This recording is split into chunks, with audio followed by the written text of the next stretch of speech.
This is the Retirement Lifestyle Advocates radio program. I'm your host, Dennis Tubbergen. Glad you decided to tune in today. Hey, joining me once again on today's program is returning guest, Mr. John Williams.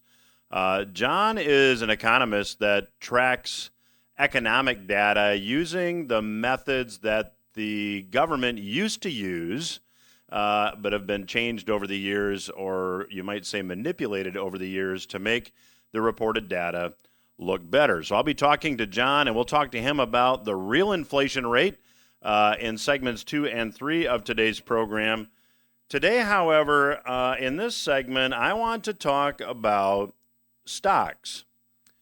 Many of you have stocks as part of your IRA or 401k.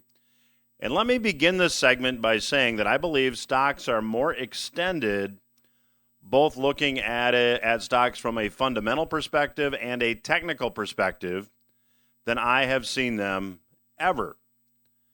The Buffett indicator, which we have talked about previously on this program, measures the total value of the stock market and compares the value of the stock market to the total economic output of the United States. By that measure, stocks are extremely overvalued. Technically speaking, I come to the same conclusion. So in this segment, I want to talk a bit about what are the pins, the potential pins that could pop this bubble.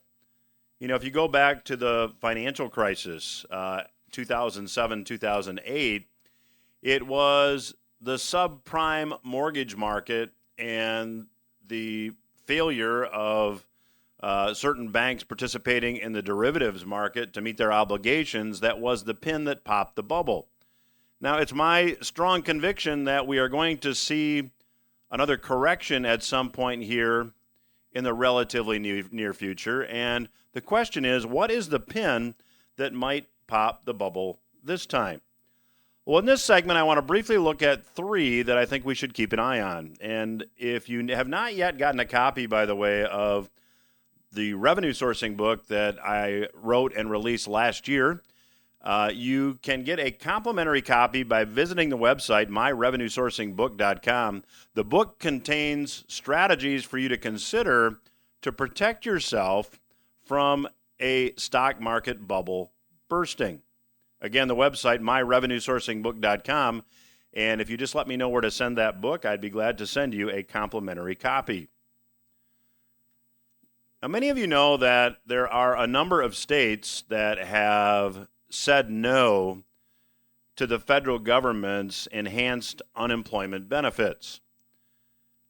Now, there are still more than half of the states that are participating and will be continuing to take the extra money from the federal government to add to unemployment insurance recipients' benefits in their states. However, that will expire, ironically, on Labor Day. Now, at that point, the extra $300 a week that those who are receiving unemployment benefits have been getting will go away. So if you do some simple math, that's about $14,000 or $15,000 a year that will be taken away from the incomes of many, many Americans. Now, that could certainly be one of the pins that pops the bubble. The other thing happening about the very same time, and this has kind of flown under the radar, is that there has been a moratorium on student loan payments. Now, that moratorium is set to expire October 1, just a few weeks after the enhanced unemployment benefits will expire. Now, Bloomberg said there's an unwelcome side of the return of business as usual after the pandemic. They'll have to start repaying their student loans again. More than 40 million holders of student loans are due to start making monthly installments again on October 1. Now, these 40 million holders of student debt are responsible for payments of $7 billion a month. Now, just think about that for a minute. There's $7 billion a month that will be taken away from the discretionary spending of those that have student debt.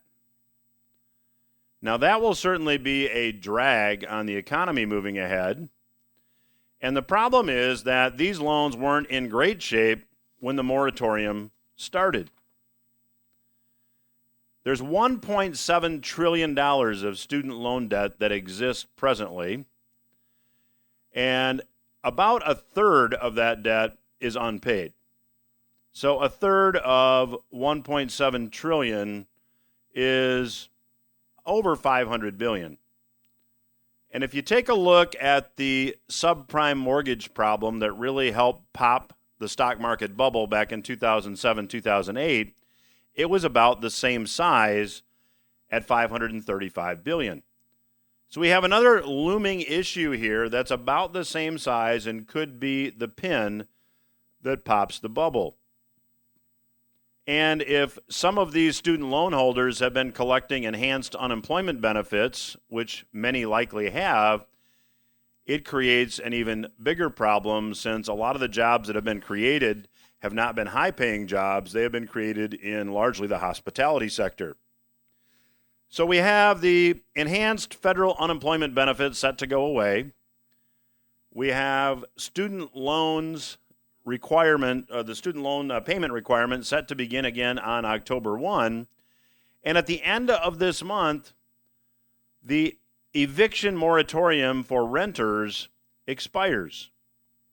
Now, many of you are not potentially aware of this, but there has been a federal moratorium on evictions, and that is set to expire at the end of June. There are now 14%, according to an article on the Motley Fool, of U.S. renters that still owe their landlords past due rent. So that means there's 10 million Americans at the end of this month that risk being evicted. A rent moratorium does not relieve a tenant of their rent payment responsibilities. It simply defers it. So if you've not made your rent payments for 10 months, you now are required to pay your landlord 10 months of back rent, or you risk being evicted. So what happens when the evictions start at the end of this month? What happens when student loan payments have to start again? What happens when we have to move out of this artificial economy that's been created by all this stimulus, by all this money creation, and we move back to reality? Well, once we move back into reality, those are some of the pins that I believe could be the pin that pops the stock market bubble. So again, if you've not yet taken action to at least do some research, remember, nobody cares as much about your money as you do. So if you've not yet taken action to do some research, I would invite you to get a copy of the revenue sourcing book, read it, understand some of the strategies that you might consider for your situation, and make your own decision. And the good news is I am happy to send you a copy of the revenue sourcing book absolutely free. All you need to do is go to the website, myrevenuesourcingbook.com, and I'll be glad to send you a copy. The website again, myrevenuesourcingbook.com, and we'll be glad to get you a copy out. No cost, no further obligation. It's just our way of getting the message out. And if you're not yet using the Retirement Lifestyle Advocates app, I would invite you to go to the App Store on your phone, search under Your RLA, that's YOUR RLA, and you'll find the app. You can download the app for free and get access to many of our additional free resources as well. I'll be back after these words with John Williams. Welcome back to RLA Radio. I'm your host, Dennis Tubbergen. Joining me on today's program once again is economist John Williams. If you're not familiar with John's work, I would encourage you to check out his website, Shadow Government Statistics. The web address is shadowstats.com. The web address, again, is shadowstats.com. And John is one of the hardest working economists, I think, on the planet. And John, welcome back to the program. Dennis, thank you so much for having me. I should point out to the listeners that things are evolving quickly, and I'm recording this conversation with John on the 8th, a few days before this will air initially, so keep that in mind. And John, you were really one of the earliest voices calling for a hyperinflationary outcome, and we've chatted in the past, and I think that was 15 years ago or so. And now it appears that we may be on track for that very outcome from the data. Do you want to give the listeners an update? Sure. We have an unusual circumstance here with the pandemic, which obviously collapsed the economy back in March of last year, in 2020. And in response to an extraordinary financial circumstance, the Fed entered into an extreme creation of the money supply, trying to provide the system with liquidity. At present now, and if you look at the most liquid measures of the money supply, what I look at is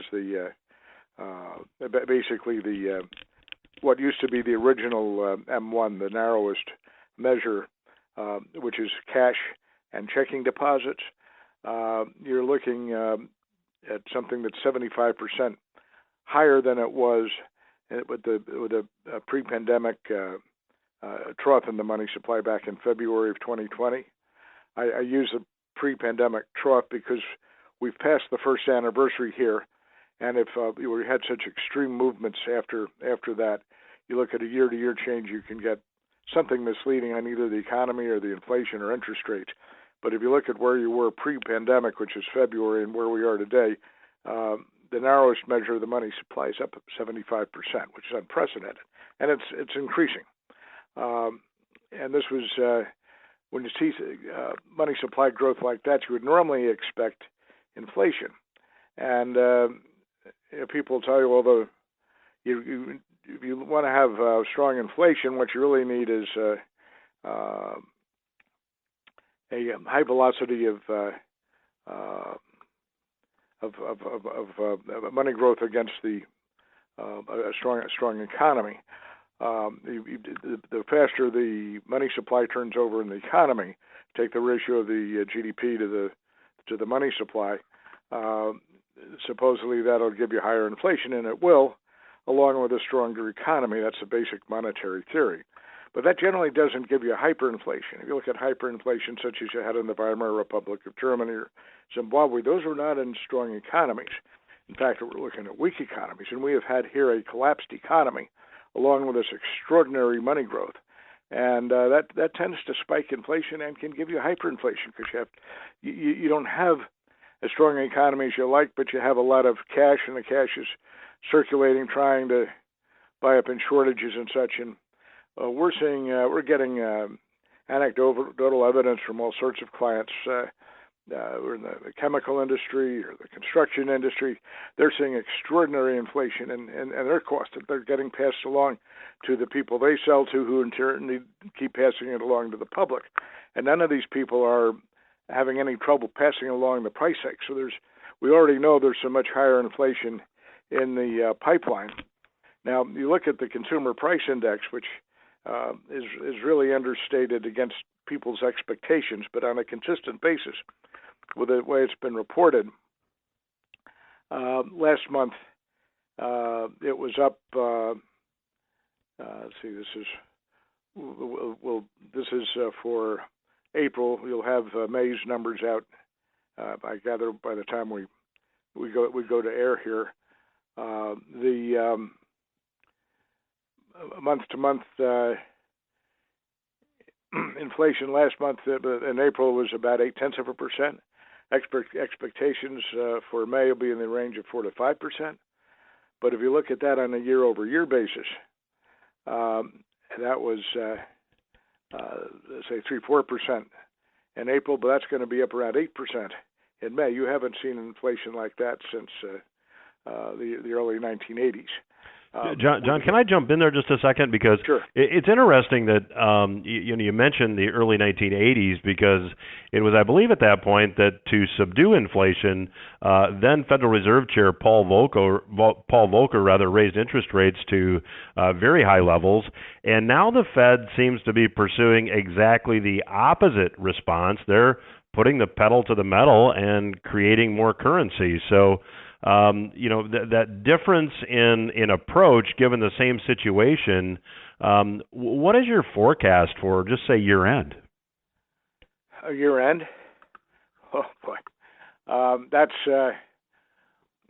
Things are unstable and it's very difficult to forecast where things are going to be going because they're not quite where people think they are, and I think it's going to be a lot worse than people are looking at. In general terms, I think we're at risk coming into next year, maybe before then, of seeing something along the lines of a hyperinflationary economic collapse.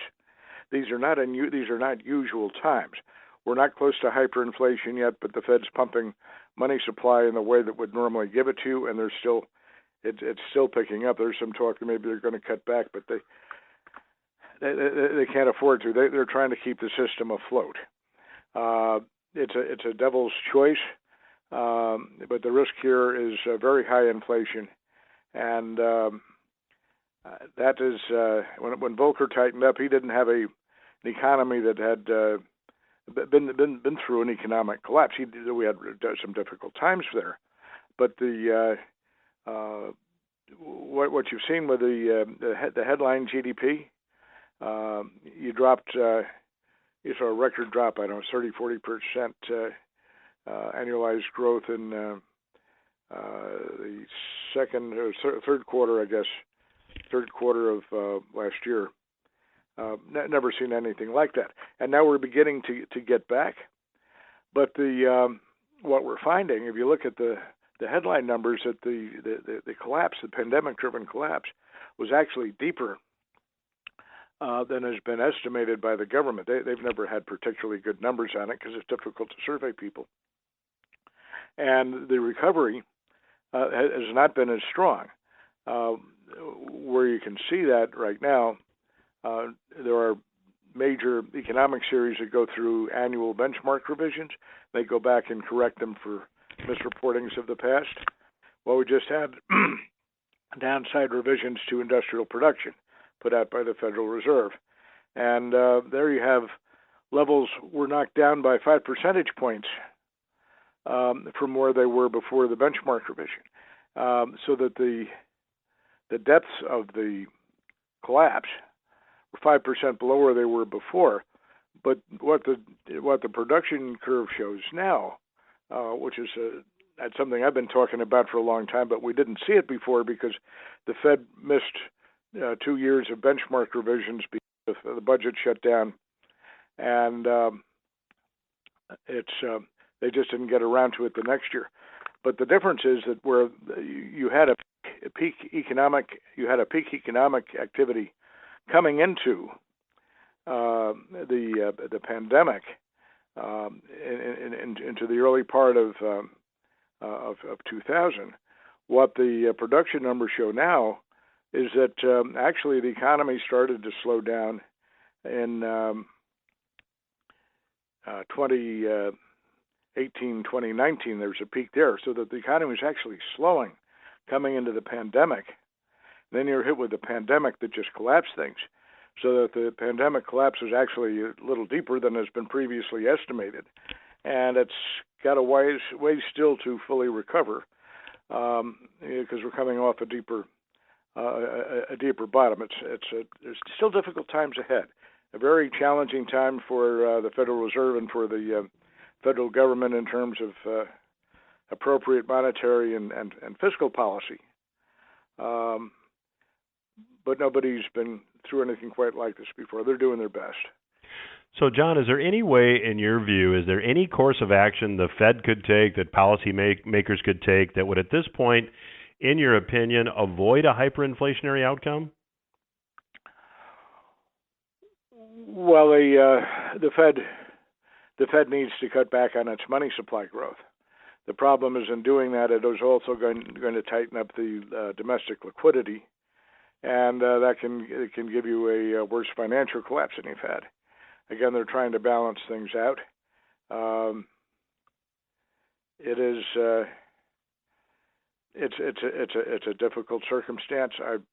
I think they're going to opt to keep the system liquid and hope to address the inflation issues down the road. Well, and that seems to be what the policy is. We've got a $6 trillion budget now being proposed. I think they're admitting to almost $2 trillion, $1.84 trillion deficit. that certainly will have to be funded through more money creation. And the big news over the last couple of weeks is you now have the Russian National Wealth Fund eliminating dollar assets, and they're going through what they call de-dollarization. So, I mean, isn't the writing on the wall that if they continue to spend as they're spending, that the only way to fund that is through money creation? I think that's going to be what they do.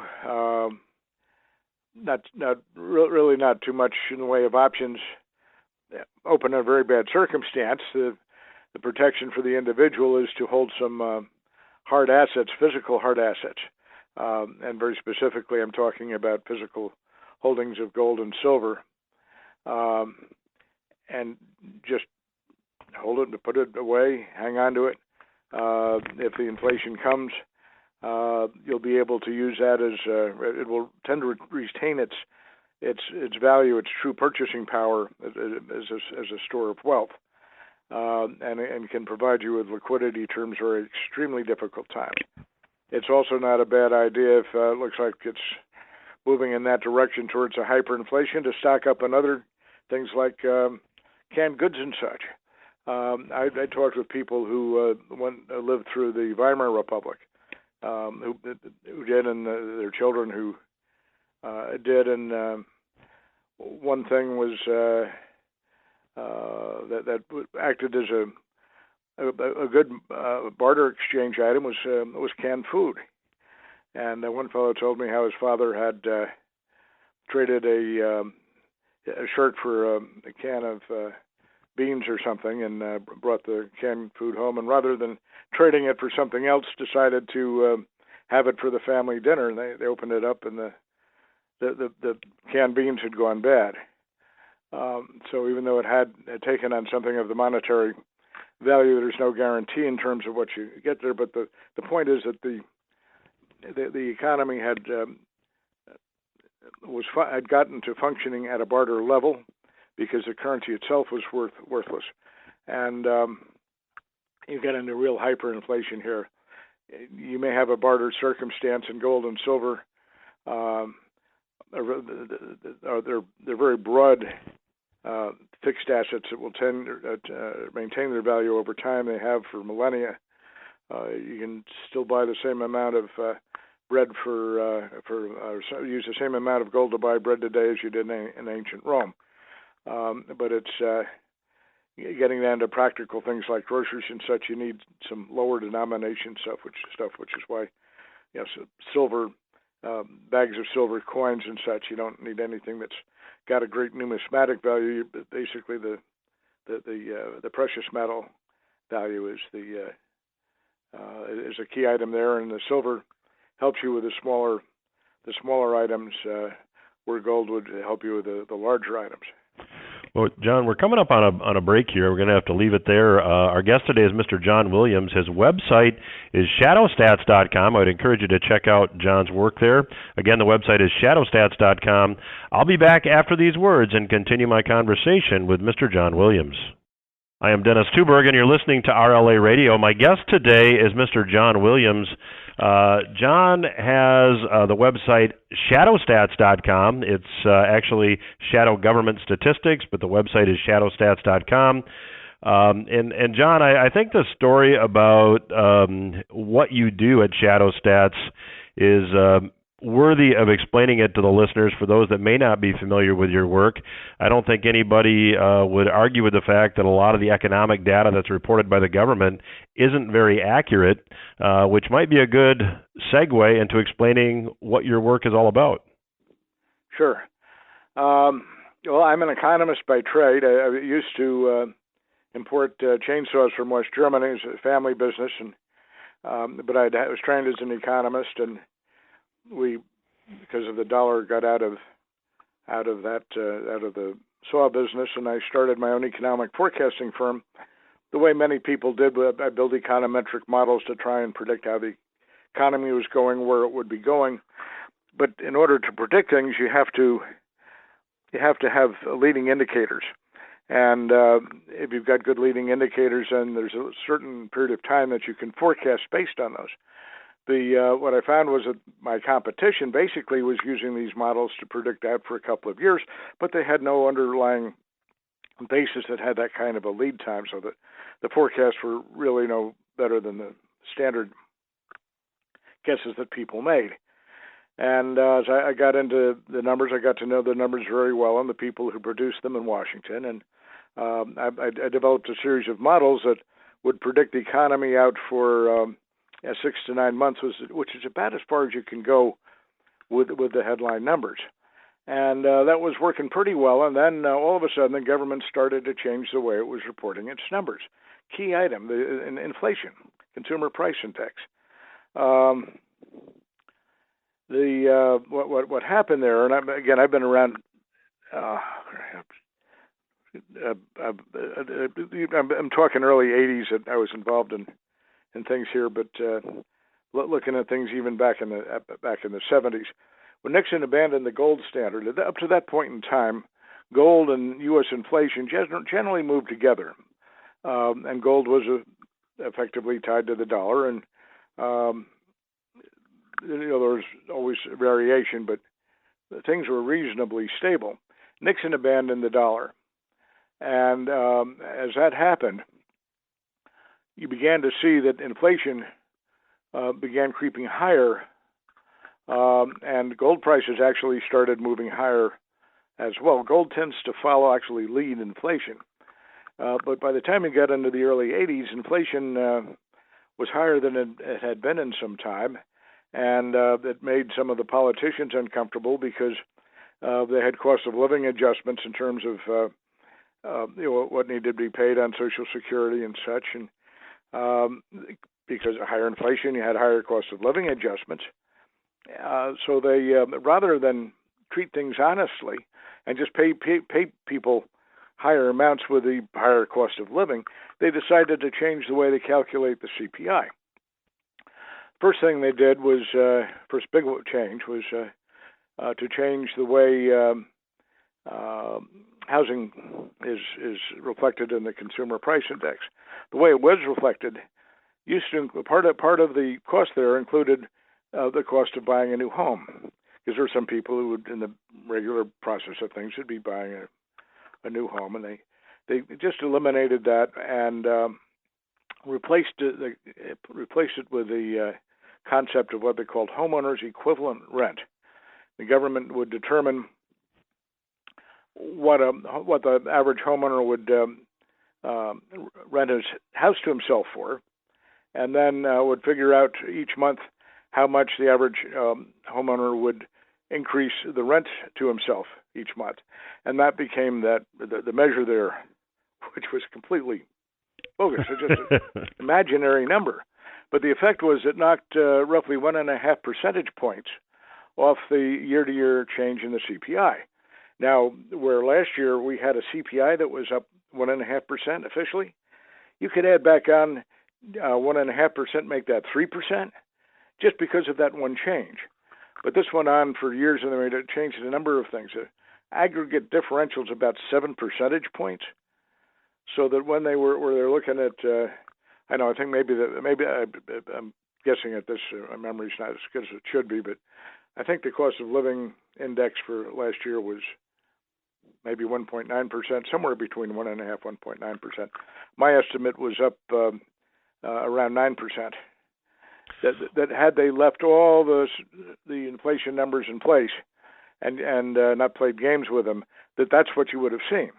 So the average guy says, well, I'm getting my cost of living adjustment here, but I'm not making ends meet. There's a reason.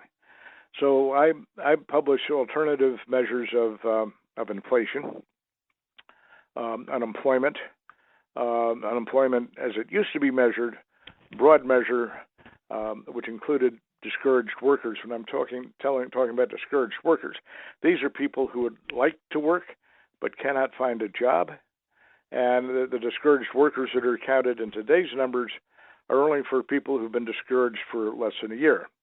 If they've been discouraged for more than a year, they're not counted by the government, although they used to be, and effectively long-term discouraged workers. And that was in the broadest measure. So that instead of looking at numbers today that are 6-7%.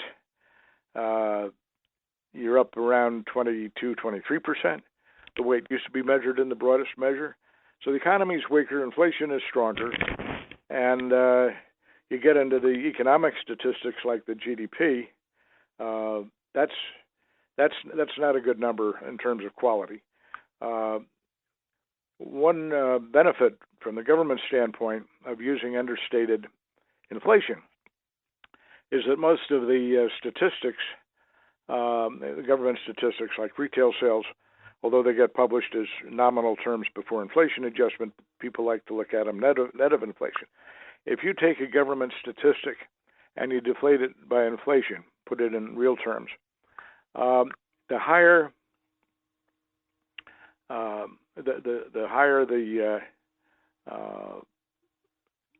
inflation, the weaker the growth will appear. Correspondingly, the weaker inflation, the stronger the growth appears. And so what you've seen with the GDP is they have what they call the implicit price deflator, and that keeps getting massaged over time, and it's understated by a couple of percentage points. So that the what I contend is that if you look at the real GDP growth, since they've been playing the numbers here, the economy really has not grown much. If you get 2-3% GDP growth, which has been sort of the average, and they're overstating that inflation by, let's say, 2%, you can subtract 2% from that number, and you're down to basically an economy that's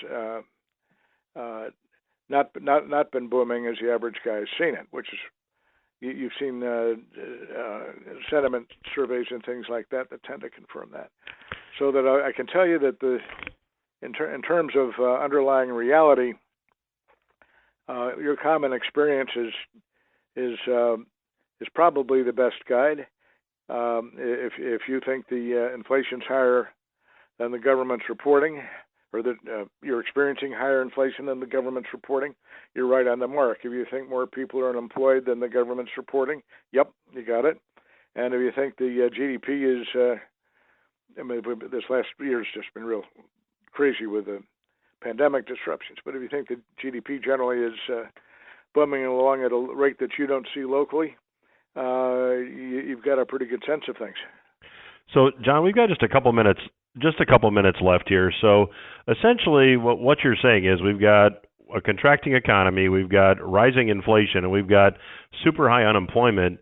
It seems to me that even a hyperinflationary event would have to be followed by some type of a deflationary or a collapse or reset. Is that how you see things?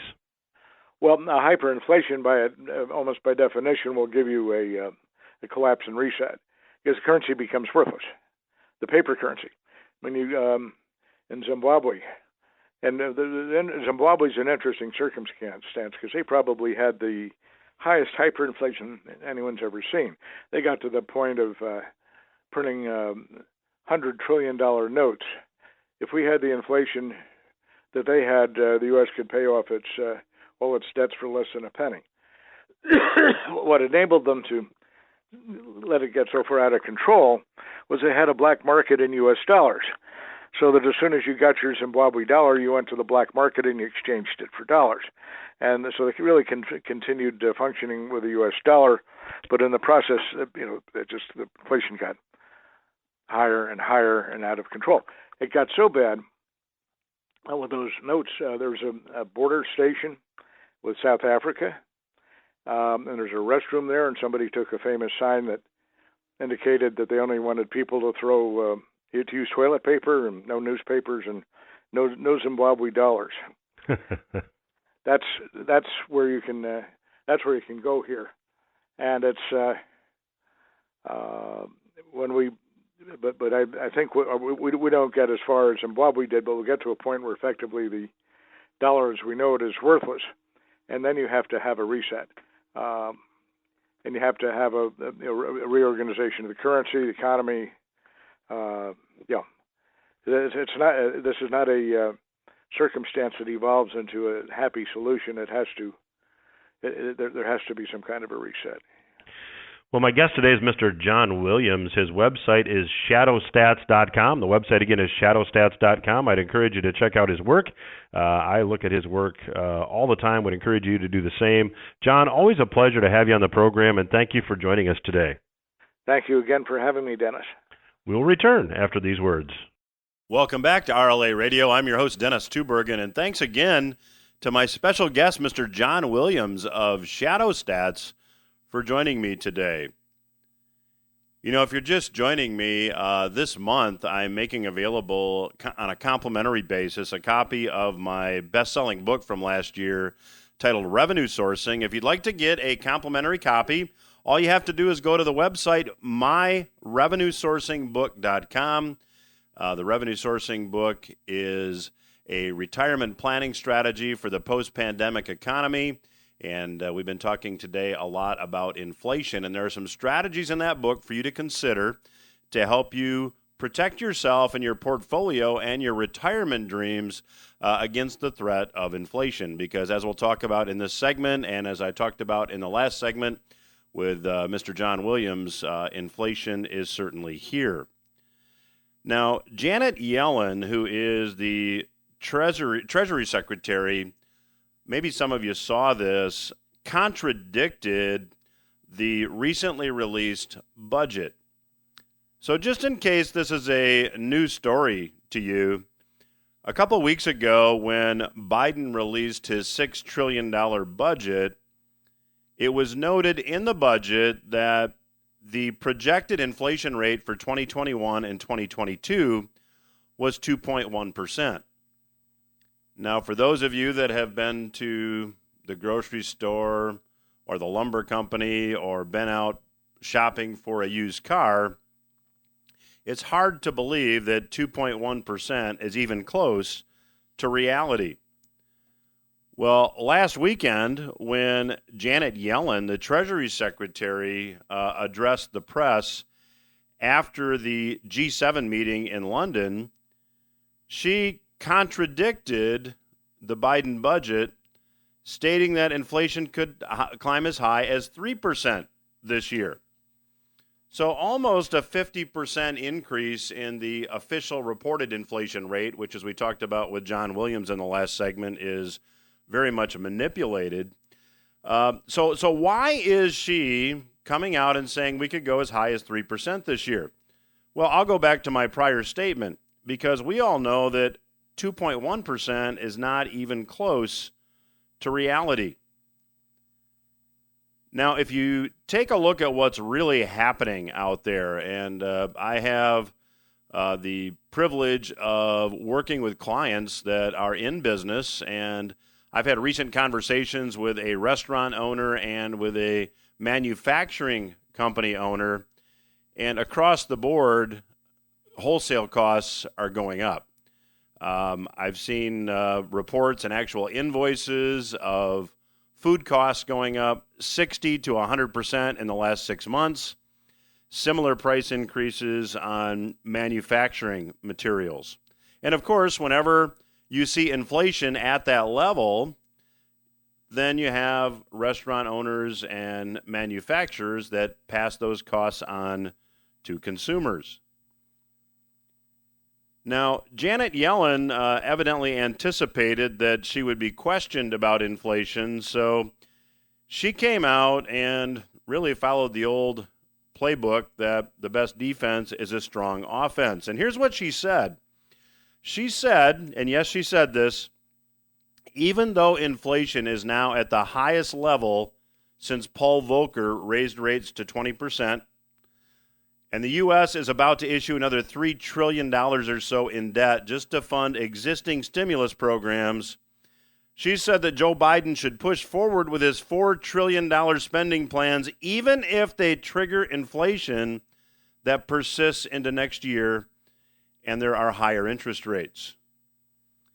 Now get this, and yes, she actually said this. If we end up with slightly higher interest rates, it would actually be a plus for society's point of view and the Fed's point of view. Her actual quote was this: if we ended up with a slightly higher interest rate environment, it would actually be a plus for society's point of view and the Fed's point of view.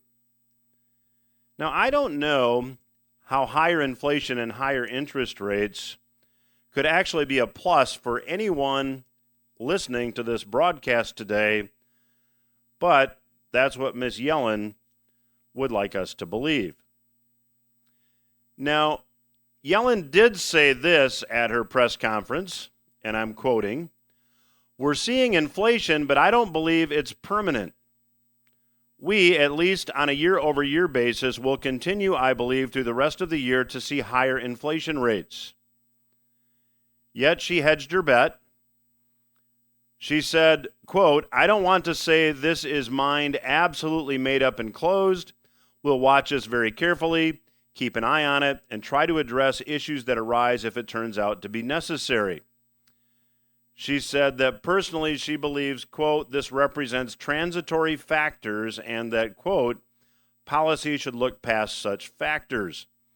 So what is Ms. Yellen actually saying? She is saying that the Fed should continue to create money to fund government spending despite the fact that we are now seeing inflation.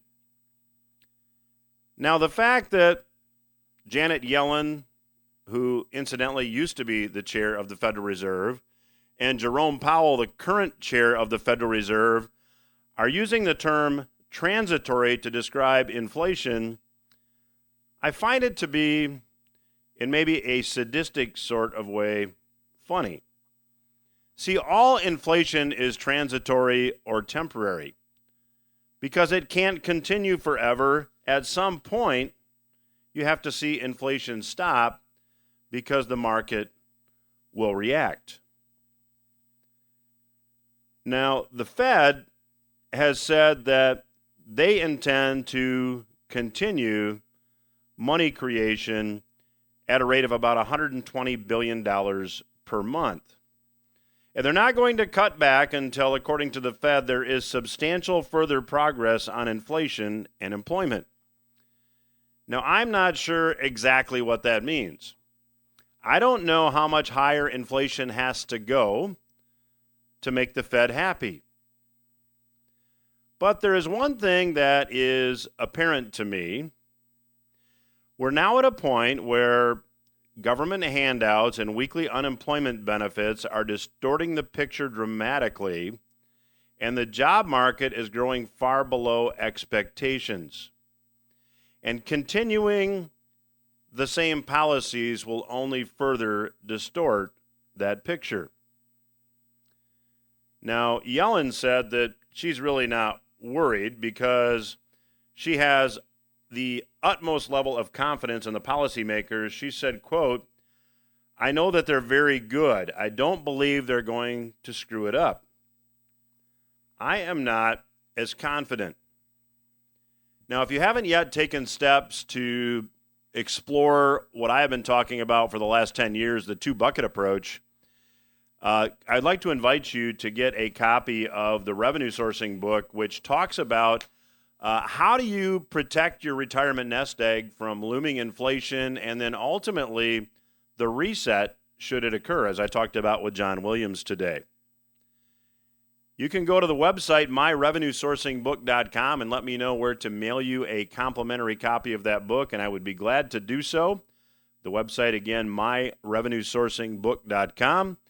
The book is absolutely free, and if you are contemplating retirement, if you're already retired, I believe the information in that book could prove to be extremely valuable to you. Again, the website, myrevenuesourcingbook.com. That's all the time I have for this week. I will be back again next week. Thanks for tuning in.